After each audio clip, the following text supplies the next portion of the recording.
When the emergency pod tore itself free from the Argent Dawn, Elias Mercer had just enough time to realize two things. First, the ship was already dead. Second, space was about to decide whether he lived.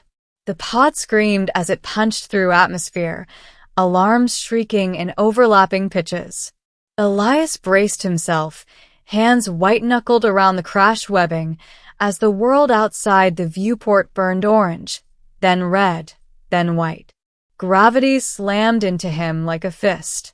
He tasted copper and ozone. Then impact. The pod skidded, bounced, and finally came to rest with a groan of tortured metal.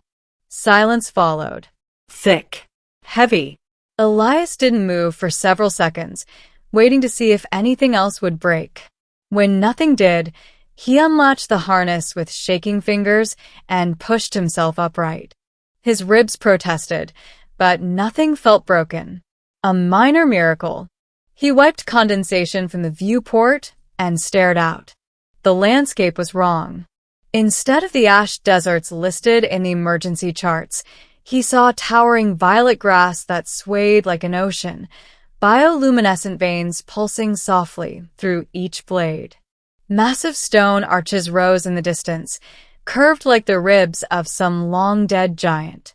The sky above was a deep indigo, streaked with slow-moving clouds that glowed faintly at the edges. "This isn't anywhere near our jump corridor," Elias muttered. His distress beacon was already broadcasting, but deep down he knew no one was coming. The Argent Dawn had been a long-range exploration vessel. If it was gone, and he was almost certain it was, then he was officially lost. Alone. Elias grabbed what supplies he could. A medkit, a portable fabricator, a half-charged energy cell, and his suit helmet. Then he climbed out of the pod. That was when he heard voices. High-pitched. Musical. Not human. He froze, heart pounding, and slowly turned. Two figures stood at the edge of the violet grass. They were alien, no doubt about it, but not monstrous. If anything, they were delicate. Both stood a little shorter than him, with smooth, iridescent skin that shifted between shades of pale blue and silver, depending on the light. Their eyes were large and luminous, without visible pupils, and faint markings traced elegant patterns along their cheeks and temples. They looked young. Not children, but not fully grown either. They stared at him in open shock. One of them clutched the other's arm and whispered something in a language Elias couldn't understand. The other took a hesitant step forward. Elias raised his hand slowly, palms open. "Easy," he said, though he doubted they understood. "I'm not here to hurt anyone." The girls flinched at the sound of his voice, but they didn't run. That alone told Elias something important. They weren't afraid of him. Not yet. Their names, he would later learn, were Lyra and Esalen. At first, communication was nothing but gestures and expressions. Lyra, the slightly taller one with markings that glowed a soft green, was cautious but curious. Esalen, smaller and rounder-eyed, watched him like he might vanish if she blinked. They circled him slowly, whispering to each other, occasionally reaching out to touch his sleeve or glove, only to pull back with quiet giggles. "He's warm," Esalen said at one point, in her own language. "And loud," Lyra replied. "Very loud." Elias understood none of it, but he understood their tone. Wonder, not hostility. When night fell, it came fast. The sky darkened to near black, stars blooming across it in unfamiliar constellations.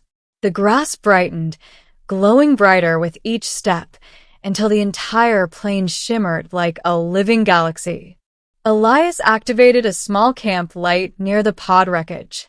The girls exchanged glances. Lyra pointed toward the distant stone arches and made a beckoning motion. Elias hesitated.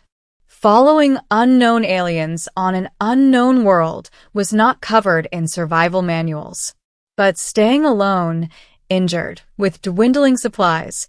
Wasn't exactly a winning strategy either. He nodded. "Okay," he said quietly. "Lead the way." Their settlement was hidden within one of the stone arches. A natural cavern expanded and shaped into something resembling a home. Soft lights lined the walls, fed by glowing crystal formations. The air was warm and carried the scent of minerals and something sweet, like honeyed flowers. Other aliens were there, older ones, with deeper markings and calmer eyes. They stopped when they saw Elias. The cavern filled with silence. Lyra stepped forward, placing herself slightly in front of him. She spoke rapidly, her voice steady but urgent. Esalen joined in, gesturing toward Elias, then toward the sky. The elders listened. One of them, a tall figure with silver-white markings and a posture that radiated authority, studied Elias carefully. His gaze wasn't cold. It was assessing, measuring.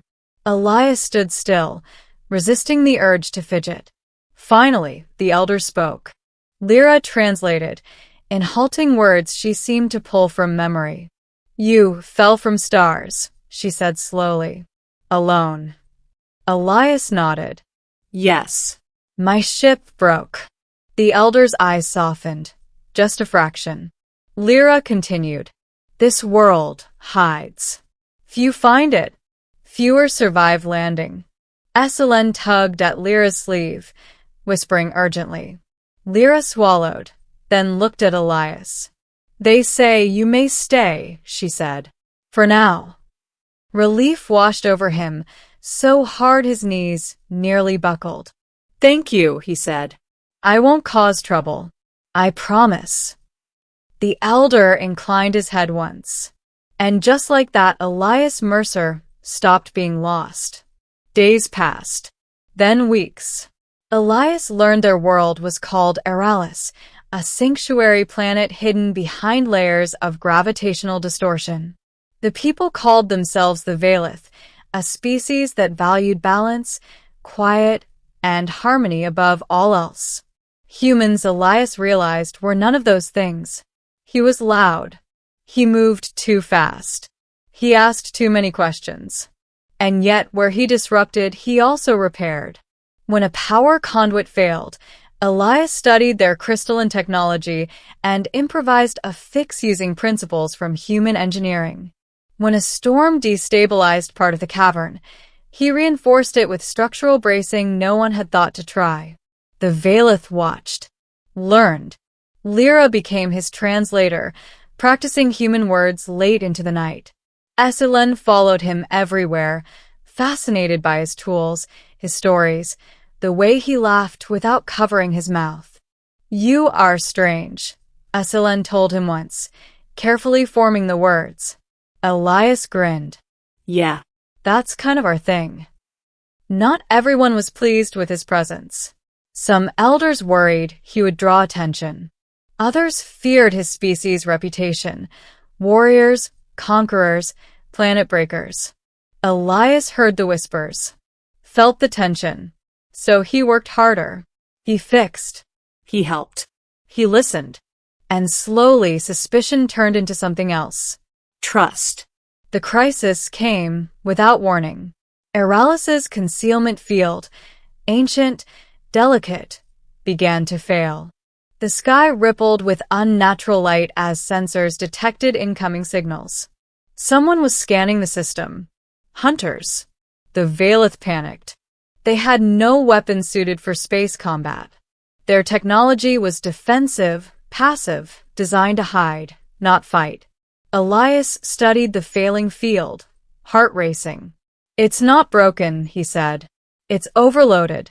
It was never meant to handle this level of active scanning." The elders looked at him. "Can you fix it?"